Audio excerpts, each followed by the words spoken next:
नुकत्याच जयसिंगपूर नगरपालिकेच्या सार्वत्रिक पंचवार्षिक निवडणुका झाल्या। या निवडणुकीमध्ये सत्ताधाऱ्यांनी पुन्हा एकदा सत्ता स्थापन नगराध्यक्षासह केली।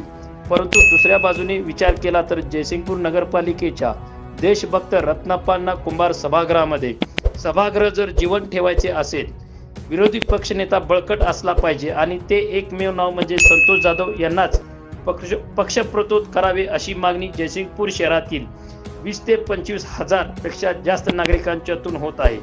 कारण विरोधी आघाडी सध्या तरी पक्षप्रतोदची जबाबदारी घेऊन सभागृह दणाणून सोडेल, जयसिंगपूर शहरातील एकमेव समस्यावर आवाज उठवेल, प्रश्न निर्माण करेल असा एकमेव युवक म्हणून संतोष जाधव यांच्याकडे आज जयसिंगपूर शहर पाहत आहे। परंतु सभागृहामध्ये एक विरोधी पक्षनेता जिवंत असणे गरजेचे आहे आणि तो म्हणजे संतोष जाधव या नावाची जोरदार चर्चा आहे। त्यामुळे शिरोळ तालुका विकास आघाडीच्या मातब्बर नेते मंडळींनी संतोष जाधव यांनाच पक्षप्रतोद करावे अशी मागणी जोर धरत आहे।